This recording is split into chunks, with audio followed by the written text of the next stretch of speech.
नमस्कार, मैं हूं सोनी शर्मा और आप देख रहे हैं दैनिक शिव टाइम कैमरामैन शिव के साथ। पहले तो दैनिक शिव टाइम के सभी दर्शकों को मेरा राम राम। और मैं भाई दूज के इस मौके पर सभी दैनिक शिव परिवार को और अपने यूजल को मुबारकबाद देता, हार्दिक शुभकामनाएं। और फिर नए मेहमान नई कड़ी के साथ आज जो मेहमान हमारे साथ बैठे हुए हैं, जो नाम के मोहताज नहीं हैं, बड़े लंबे अरसे से राजनीति के साथ जुड़े हुए हैं, नेशनल कॉन्फ्रेंस के बड़े कद के नेता हैं और इनका एक सियासी कैरियर जो है बहुत लंबा रहा है। विजयपुर की बात करूँगा तो शतरंज के वो चाल चलते थे कि प्यादे को कहाँ क्या करना है, कहाँ ये प्यादा कहाँ पर फिट होता है। ये इनका जो सियासी कैरियर था ये रहा इनका कि तोड़ मरोड़ जो होती है राजनीति के अंदर वो करनी। नेशनल कॉन्फ्रेंस का बड़े अदब से इनका नाम लिया जाता है विजयपुर कॉन्स्टिट्यूंसी में। मैं बात करूंगा, इनको बहुत ही अहम जिम्मेवारी दी गई है। आज हमारे साथ बैठे हुए हैं नेशनल कॉन्फ्रेंस के ज़िला अध्यक्ष सुधाकर गुप्ता जी। पहले तो मैं सुधाकर गुप्ता जी आपको बहुत बहुत मुबारकबाद देता हूं। बहुत बहुत शुक्रिया सर, थैंक यू। सर, जनता के सवाल हैं, जनता के माध्यम से मैं पूछना चाहता हूं। कई बार हमारे कमेंट्स बॉक्स में बहुत ही अहम कमेंट किए जाते हैं कि जब भी आप लीडर से बात करते हैं तो राजनीतिक से जुड़ी, ज़मीनी सतर से जुड़ी बातें ज़रूर करें।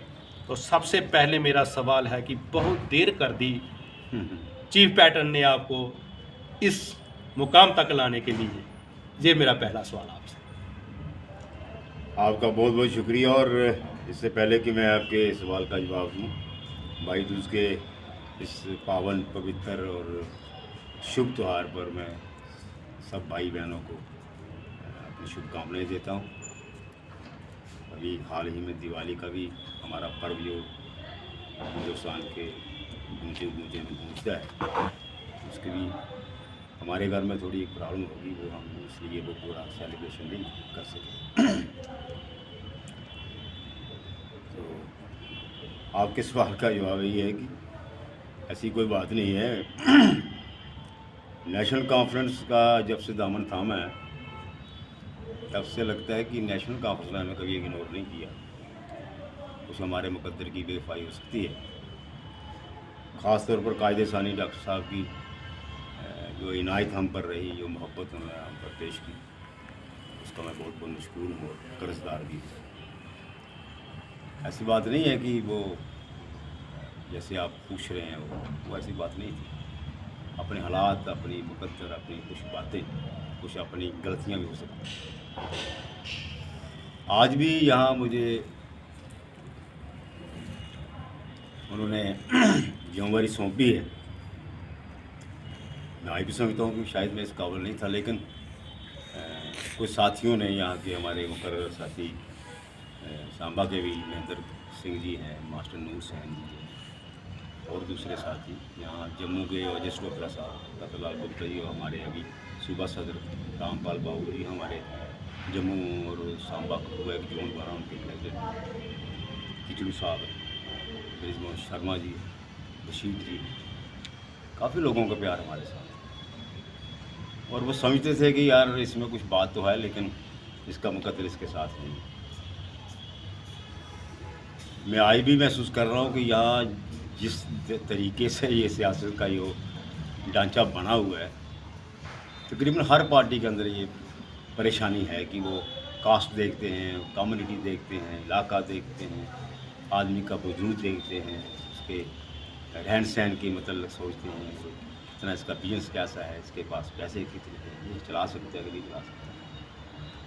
और मैं यहाँ से मैंने सियासत शुरू की है, वहाँ भी इस बातों का कोई जिक्र इस तरह से नहीं होता था कि ये कोई डोमिनेट कर सके किसी पर्सनैलिटी को। और मैं कायदे सानी का इसलिए भी मशकूर हूँ कि उन्होंने कभी ये सोचा ही नहीं है कि ये, अब आप समझ सकते हैं कि ये जो विजयपुर कॉन्स्टिट्यूंसी है, हमारी कम्युनिटी जो है वो अकलीत में है। और मैं समझता हूँ कि अकलीत भी कहना मुश्किल में बात बनती है कि है ही नहीं है। कितने होंगे आपको पता ही है। यहाँ दूसरे हमारे जो भाई हैं, जैसे मोहरें लगाई हुई हैं, कोई ब्राह्मण है, राजपूत है, कोई मुस्लिम भाई है, कोई वो ज़्यादा है। नहीं गुप्ता जी, मेरा एक सवाल है। जनता जो सवाल हमने कमेंट बॉक्स में करती है, मैं भी पूछना चाहता हूँ आपसे। जनता कहती है कि माननीय सुरजीत सिंह सलाथिया जी ने कभी कोई नेता आगे बढ़ने ही नहीं दिया अपनी पार्टी में, ये क्या सही है क्या?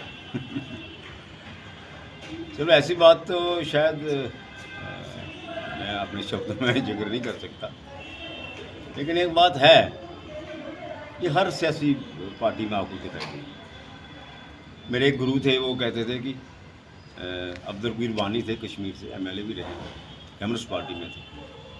वो कहते थे कि लीडर को मुर्गा नहीं मुर्गी होना चाहिए, जो अंडे दे आगे पैदा करे।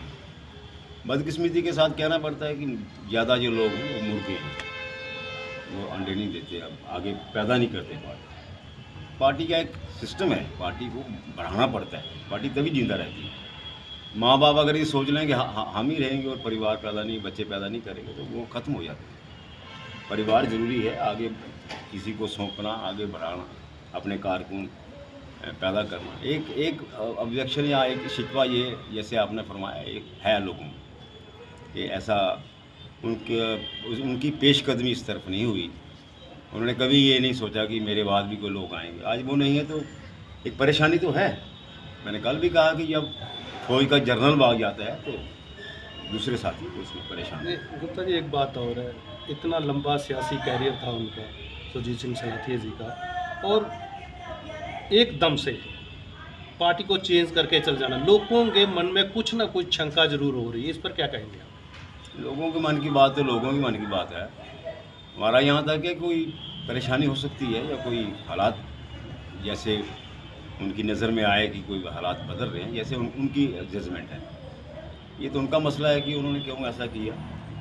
लेकिन लोगों की ज़ुबान पे ये है कि कोई परेशानी थी, जैसे लोग समझ रहे हैं। पता नहीं अब लोगों की बात ठीक है या उनका कोई फैसला ठीक है, वो तो वही फैसला या वही क्लियर कर सकते हैं कि what was the reason behind it by he joined another party. और देखो, जिस ढंग से वो गए, जिस विश्वास, जिस उम्मीद के साथ गए, वो उनका विश्वास है। लेकिन आज फ़िज़ा जो है बदल चुकी है। आज वो डंका नहीं बज रहा है कि अब हाल ही में आपने देखा है बाई इलेक्शन में हिमाचल में सुपड़ा साफ कर दिया उन लोगों ने। और ये जो एमपी हारे वहाँ पर, ये 4 लाख कुछ ज़्यादा वोटों से जीते हुए थे पिछली बार। और उपचुनाव में यहाँ की गवर्नमेंट है, ये अनुराग ठाकरे यहाँ पर काफ़ी टीडीसी इलेक्शन में भी आया, वो हिमाचल प्रदेश के ही है, उनके पिताजी भी लीडर थे। और जयराम जी वहाँ सीएम, और जयराम जी का अपना शायद सुना भी होगा कि क्यों हमारी पार्टी की हार हुई। बातें सामने आ रही हैं, ये आपके सामने हमारे गवर्नर साहब जो पीछे रहे हैं हमारे मलिक साहब सत्यपाल जी, उन्होंने क्या कहा, उन्होंने सीधी बात की है कि बस उनका चैप्टर क्लोज है। क्योंकि हालात इस कदर पैदा कर दिए गए हैं देश के अंदर कि ख़ासतौर पर हमारी रियासत जम्मू कश्मीर ने जो किया है वो नागवार है और ना बर्दाश्त हो सकता है। आगे आने वाले दिनों में शायद लोग उनका जवाब देंगे। और गुप्ता जी, जिस तरह से नेशनल कॉन्फ्रेंस के चीफ पैटर्न ने आपको जो जिम्मेदारी दी है ज़िला सांबा के लिए, तो आगे आपकी रणनीति क्या रहेगी नेशनल कॉन्फ्रेंस को लेकर? ज़िला सांबा की जहाँ तक बात है मेरे भाई, वो है कि हमारा एक पसमानदा ज़िला है। बैकवर्ड कहना तो अलग सी बात हो जाती है, लेकिन हम बड़ी परेशानियों से गुजरते हैं सांबा के लोग। इसमें मेन फैक्टर ये है कि टोपोग्राफी भी इस तरह की है कि अलग अलग हिस्सों में बांटा गया है इसको। कहीं मैदान है, कहीं कंडी है, कहीं हालात ऐसे हैं, अलग अलग इंटरेस्ट हैं, अलग अलग किस्म के लोग हैं। बहुत बड़ी परेशानी का आलम है, एक जैसे लोग नहीं हैं। यहाँ बॉर्डर में आप देख रहे हैं तो कुछ और डिमांड होगी लोगों की, अगर इस कंडी बेल्ट में आप जाएंगे तो लोगों की डिमांडिंग अलग है। रहन सहन भी लगा है, थोड़ा फ़र्क भी है।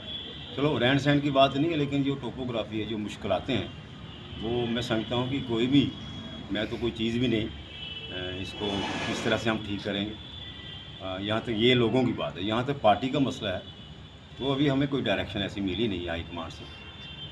जैसे भी अभी तो मुझे नॉमिनेट किया गया है, मुझे कोई डायरेक्शन नहीं है, मुझे कोई उस तरह की, I was not empowered like that. मुझे इतना वो मिला भी नहीं है सिलसिला। मैं जब उनकी गाइडलाइन लूँगा, डायरेक्शन जो मिलेगी बाबू रामपाल जी हैं, रतनलाल गुप्ता जी हैं, सूबा सदर हमारे फरूख साहब हैं, सदर साहब, जैसा भी वो हुक्म फरमाएंगे उसके मुताबिक स्ट्रेटजी बनाई जाएगी। और कोशिश करेंगे कि कोई ऐसी बात ना हो कि लोगों में या कुछ साथियों में ऐसी कोई बात जाए कि हाँ हमारे साथ कोई डिस्क्रिमिनेशन हुआ या कोई ऐसी बात हुई। कोशिश करेंगे सबसे बैठ कर, मासूम नूर हुसैन जी भी यहाँ हमारे XMLA से बड़े काबिल साथी हैं, और मेरे साथ जो यहाँ विजयपुर में जिन्होंने मुझे साथ दिया, हमने यहाँ मेंबरशिप भी की, तकरीबन कोई 50 के करीब हमने डेलीगेट्स लिए बनाए। जबकि जैसे आप फरमा रहे थे कि यहाँ बड़ी एक तालाबंदी थी कि कोई आदमी आ नहीं सकता, कोई बन नहीं सकता, तो हमने चैलेंज भी किया और हमने डट कर उसका मुकाबला भी किया और हमने अपनी भर्ती की है। अच्छे लोग हमारे साथ निकले हैं, आए हैं। कल भी मुझे बाज़ार वालों ने, शहर वालों ने थोड़ा फैसिलिटेट किया था, उनको भी मैं शुक्रिया अदा करता हूँ। तो ऐसी बात नहीं है, आस्ता चलेंगे, थोड़ा परेशानी तो है, अंडरस्टूड है। होता है। मेरा आखिरी सवाल दैनिक शिफ्ट टाइम के माध्यम से, अपने नेशनल कॉन्फ्रेंस के कार्यकर्ताओं को क्या मैसेज देना चाहेंगे विजयपुर कॉन्स्टिट्यूंसी खासकर? नेशनल कॉन्फ्रेंस के कार्यकर्ता तो जो जी होश लोग हैं, वो शायद समझते हैं कि ये पार्टी की विचारधारा कैसी है, इसका प्रोग्राम क्या है, ये किस लिए बनाई गई थी, इसका वजूद क्यों हुआ। ये तो बड़ा लंबा इतिहास हो जाएगा। लेकिन आज के मौजूदा दौर में मैं अगर कहूँ, इस कड़ी के साथ एक बात जरूर मिलती है कि जैसे जब से हमारे यहाँ हमारी व्हाट यू कॉल ये डाउनग्रेड किया गया हमारी रियासत को, तो बड़ी अजीब सी बात लगती है, बड़ा दुख होता है कि किसी सूबेदार को आप सिपाही बना दें तो अच्छी बात नहीं है, विदाउट एनी फॉल्ट। स्टेट का दर्जा था और ये एक ऐसी स्टेट है, ये पता नहीं हिंदुस्तान की लीडरशिप कैसी क्यों सोचती है, कैसे कोई हिंदू मुसलमान की बात शायद करती है। अदरवाइज़ J&K के रियासत का कोई मुकाबला नहीं है। इंटरनेशनल फोरम पर एक ऐसी रियासत है जिसे पूरी दुनिया जानती है। और किसी ने कहा गया कि दुनिया में किसी ज़मीन पर अगर कोई जन्नत है तो वो कश्मीर है। पता नहीं वो क्यों इस बात को भूल जाते हैं कि जन्नत को किस तरह से बर्बाद करना, पता नहीं क्या उनके दिल में है। बाकी कार्यकर्ताओं को यही मैं अपील करना चाहूँगा कि भाई पार्टी के प्रोग्राम को ज़रूर देखना चाहिए, ऐसे खाम खा नहीं निकलना चाहिए, बेड़ चाल नहीं होनी चाहिए। हम कम ही रहेंगे, कोई परवाह नहीं, लेकिन मैं चाहता हूं कि वो जो सिलसिला पहला था उसको बिल्कुल हम ख़त्म करेंगे। हम नई भर्ती करेंगे, लोगों में जाएंगे, कार्यकर्ताओं से मिलेंगे, लोगों को अपील करेंगे कि ये नेशनल कॉन्फ्रेंस। अफसोस इस बात का है कि आपने कहा यहाँ 40-40 साल की नेशनल वजूद में आई, हमने मिनिस्ट्री भी दी नेशनल कॉन्फ्रेंस, यहाँ पर काफ़ी हमारा जोर रहा, हमारा एक ठीक था वो, ऐसी बात नहीं। हम मुकाबले में भी रहे, हमने हारे भी, हम जीते भी, लेकिन नेशनल कॉन्फ्रेंस क्या है ये हम लोगों को नहीं बता सकते। अब ये एक बात निकलती रही है कि मैं हूँ तो नेशनल कॉन्फ्रेंस है, तो मेरे कारण नेशनल, और भी वर्कर भी यही कहना शुरू हो गए कि भाई अभी शर्मा जी हैं तो इसलिए पार्टी है। ये बड़ा गलत सा मैसेज था। पार्टी होती है भैया। मैं कह रहा था, मैं कहा यार कैसी बात है, कैसी उल्ट बात कर रहे हो भैया। माँ होती है, माँ पैदा करती है बच्चों को, बच्चे थोड़ी माँ पैदा करते, पार्टी माँ होती है। और ये कभी कभी हो सकता है, कभी आसमान पर जब उड़ना कोई शुरू कर दे तो वो समझता है कि मैंने माँ को पैदा किया। पार्टी माँ होती है। और कार्यकर्ताओं को मैं ये अपील करना चाहता हूँ कि भाई जी होश होना चाहिए, ऐसे खाम खा नहीं कि बेड़ चाल नहीं होनी चाहिए। आप पढ़ो, नेशनल कॉन्फ्रेंस का प्रोग्राम देखो, उसका मैनिफेस्टो पढ़ो, उसको स्टडी करो और उन लोगों का रोल देखो, शेख साहब का रोल देखो। मैंने कल भी कहा कि शेख साहब ने, हमारे बाबा कौम ने जो किया है इस रियासत के लिए, और ख़ास तौर पर हिंदुस्तान को ये पैगाम देने की कोशिश की, वो दुनिया में भी नहीं हो सकता। हिंदुस्तान की बात ही छोड़ो, जो 2-4 कानून ऐसे बनाए गए कि लोगों में एक जान आ गई। लोग जो गरीब थे, परेशान थे, जिनके पास कुछ नहीं था। मैंने कल भी कहा, मैं क्या, मुझे कोई पूछ रहा था 6370 क्या है, तो मैंने उसे एक सिंपल बात में बताने की कोशिश की कि 6370 का मुकाबला ही कोई नहीं है। मैं कहा ये रियासत जम्मू कश्मीर वाहिद एक ऐसी रियासत है सारे हिंदुस्तान के अंदर, यहाँ मेरी बेटी, मेरी बहन, मेरी बच्ची बिकती नहीं है, यहाँ बाज़ार नहीं लगते। उसका कारण 370 है। और हिंदुस्तान के अगर हम यहाँ क्रॉस करें, पठानकोट से लेकर आगे तक, हर शहर, बड़े शहर में बाज़ार है। हर शहर में मेरी माँ बिकती है, मेरी बहन बिकती है, बच्ची बिकती है। तो ये एक लानत है उस देश के ऊपर, लानत होती है कि यहाँ आदमी अपनी, मेरी बहन जिस्म बेच कर अपने पेट पालने की बात करती हो। वो हम बातें बड़ी करते हैं, लेकिन ओरिजिनल जो हमारी परेशानी है उनको नज़रअंदाज करके आप जी नहीं सकते। रियासत जम्मू कश्मीर है, यहाँ भूख नहीं है। कोई आज दिन मुझे बता दे, आज दिन तक हिंदुस्तान के अंदर बड़ी रियासतों के अंदर किसानों के मतलब जो पॉलिसीज बनाएंगी उन लोगों को आत्महत्या करनी पड़ती है मेरे भाई। 10 लाख से ज़्यादा किसान सुइसाइड करके आत्महत्या करके मर गए इस देश के अंदर। रियासत जम्मू कश्मीर एक वाहिद रियासत है, कभी आपने कभी सुना नहीं होगा कि कोई किसान मेरा भाई इसलिए मर गया कि वो तंग था, वो गरीब था। और ये बहुत बड़ी बातें हैं और इतनी सारी बातें हम कर सकते हैं। मैं कहता मेरे सामने कोई बैठ जाए, नेशनल कॉन्फ्रेंस की बात हम करें, वो अपनी पार्टी की बात करके बताए क्या है प्रोग्राम उनका। तो मैं कार्यकर्ताओं को हम यही कह रहे हैं कि समझ के साथ चलना चाहिए, दिमाग को इस्तेमाल करो। ठीक है, हम पसमानदा लोग हैं, कमी लोग हैं, परेशान हैं, गरीब हैं। हाल में 7-8 साल का जो आप देख रहे हो क्या है, क्या दिया हमको। मैं कल भी पूछ रहा था, मैं क्या आप मेरे कोई 70-80-100 के करीब हमारे साथी बैठे हुए थे। मैंने कहा आप में से कोई है जिसके बच्चे को या बहन को, भाई को, बेटे को नौकरी मिली। मैं कहा मैं 10,000 आदमी को मैं पूछूंगा, मैं कल 20,000 आदमी में भी पूछूंगा कि किसी ने भाई 8 साल से कोई नौकरी हासिल की है। ये बातें करते हैं हमने ये कि 2 करोड़ नौकरियां देंगे तो ये करेंगे वो करेंगे, वो अभी मसला ख़त्म है, मैं उस बात पर नहीं जाना चाहता। लेकिन मैं एक यकीन के साथ कहता हूँ और प्रमाण है हमारे पास, फरूक साहब के मतलब, शेख साहब के मतलब, उमर साहब के मतलब और दूसरे हमारे जो लीडरान साहब हैं उनके मतलब हमारी एक पॉलिसी है। गलतियाँ किसी के इंसान से भी हो सकती हैं मेरे भाई, लेकिन फरूक साहब का जो आज दिन तक हिंदुस्तान के लिए रोल रहा है, ये तो पैदा भी नहीं हुए थे। और मैं आज भी महसूस कर रहा था कि इस्लामिक कंट्रीज़ की महफिल में, ब्राह्मणों की महफिल में ब्राह्मण को इनको कोई वो करता है, क्रिटिसाइज करता है, दम की बात होती है। महाजन में बैठकर महाजन किसी अपनी पॉलिसी को क्रिटिसाइज करे तो दम की बात होती है। और मुस्लिम कॉन्फ्रेंस में फरूक साहब ने जब भी कोई इम्तिहान की घड़ी आई, हिंदुस्तान का झंडा ऊँचा रखा। और अब वाजपेयी ऐसे जो हमारे महापुरुष थे, हम उनको भी प्रणाम करते हैं, वो स्वर्गवासी हैं। उन्होंने कहा था कि यार फरूक साहब का क्या कहने, ये फरूक साहब का पूरा देश कर्जदार है। या नुसरत भुट्टो का फरूक साहब ने जवाब दिया था एक जिनेवा कॉन्फ्रेंस में। वो सारे लोग वो बातें भूल गए। अगर फरूक साहब भारत माता की जय कहते हैं तभी परेशानी है, अगर यहाँ कोई यहाँ भी परेशान वहाँ भी परेशान। तो ये सारी बातें हैं। मैं कहता हूँ कि मैं मेरे हिसाब से मैं कोई है नहीं कि मैं उस पार्टी का वर्क करूँ तो इसलिए अपने लीडर की बड़ी वो कर रहा हूँ। ये हकीकत है, ये रियलिटी है। मैं कल भी कह रहा था कि मेरे जैसे आदमी को, परेशान आदमी आगे पीछे जा सकता है। कल मेरा नहीं कोई मसला बना तो लोग चलते हैं बेचारे, गरीब आदमी को इधर कहता है मैं आपको कर दूंगा काम तेरा, तो वो कहते चलो जनाब मुझे क्या है।